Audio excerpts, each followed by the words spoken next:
Hi folks, this is John from Pottery Works. Just want to give you a little thing here and show you my broder that I built. It's 3-tier. I don't know how close I can get with this camera to the picture, but let's see what we can do. What I've got here, these chicks are just about 4 weeks old. These are Black Jersey Giants. There's 15 of them up there, and then another 15 down on the bottom shelf. I've separated them because they just go nuts when you walk in here, and this has seemed to have calmed them down. These here were my free birds. I had ordered 30. They sent me 42. I'm sure these are all roosters, and they are growing much more faster than the other ones, even though these guys are going to get up to 12 or 13 pounds. I believe these guys aren't going to be far from it. As you can see, my watering system, I've got a little 2-gallon bucket with a couple of hose fittings. This is just a piece of 3/4 inch plastic pipe. I'll show you down here.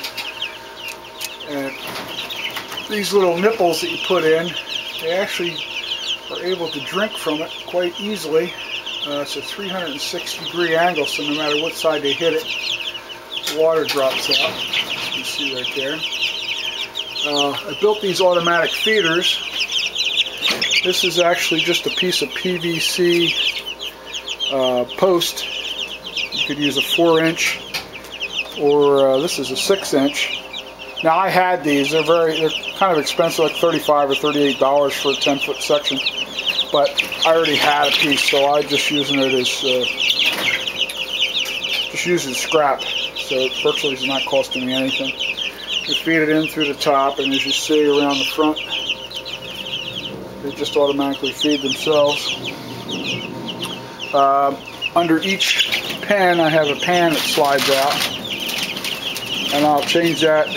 There's a time to be due to change.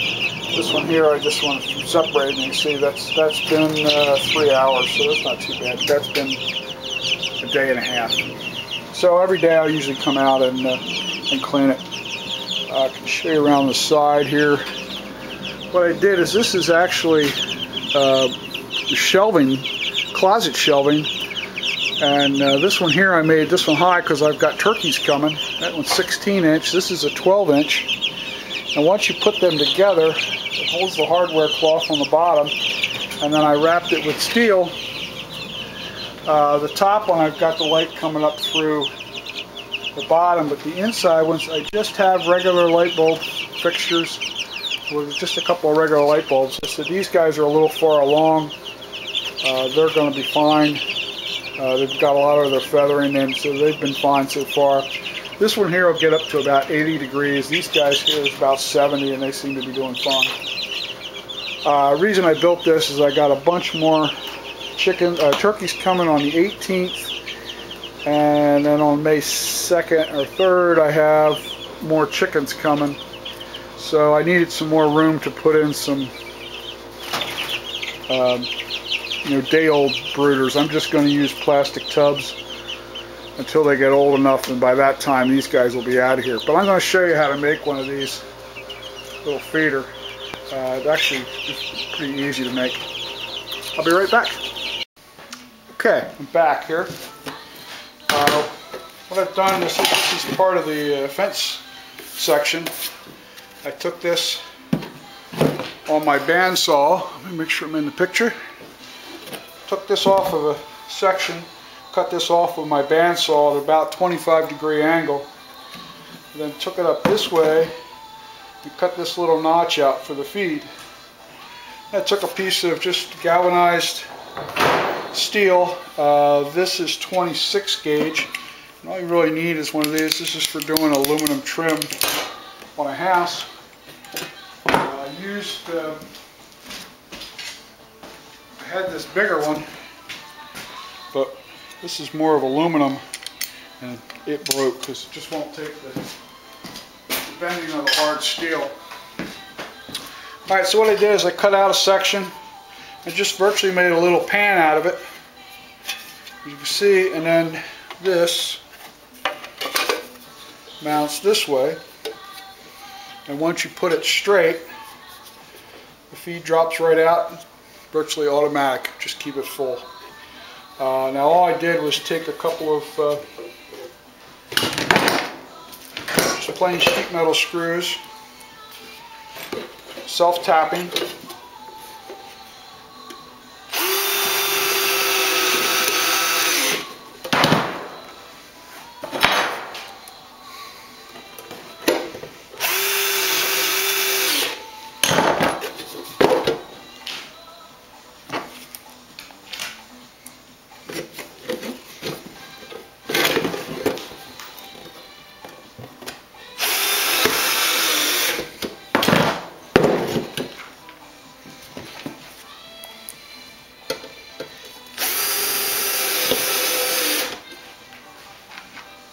Now the other thing I got to say is you got to make sure on this end to bend it over. As you can see, I've doubled it. And then once that, just take it, give it just a little bend. Push those together. Now I won't put a screw in there. What I'll do is I'll get a drill. I'll drill 2 holes and put a pop rivet in. And then what you do is just cut out the hole in the pen, let it slide in there, fill it up, and automatic feeder. I found that they waste a lot of food. If I made the first one, I made the tray a little too long, and they got in there and they just pushed the feed out, just constantly scratching to push the feed out. But if I keep it small like this, I don't have that problem. I hope that helps somebody. They're fairly easy to make. I mean, all you really need, you can do this with a hacksaw or a handsaw, cut this plastic, and just one of these little benders, which really helps. The other thing you can do is use a piece of angle iron as a bender, but this is a whole lot easier. And these are, you know, like $10 or $12. Okay, that's John. We'll get set this up and get this ready to go back into the pen, and that'll be my last feeder. I got one more water to build. Show you these. This is the last water going in. This is just a section of PVC pipe, cap, elbow, and a fitting to go to the tubing. And then these are the little waters. I had to order a few more. I don't have enough to put these on. But this is the waterer. You drill an 11 30-seconds hole, and then this little rubber grommet gets pushed in there, and you got to work it to get it in there, and try not to put a hole in it, because that's why I'm short. And then once you get in there, you just take this end and just wet it and push it in there, it'll lock in. But as you can see, this little valve moves, and every time that moves one way or the other, the water comes out. And these are $1.27. Very cheap. Once they learn how to use it, it's great, because you don't have to worry about feeding all the water all the time and then water being dirty. Okay, hope that helps somebody. This is John. See ya.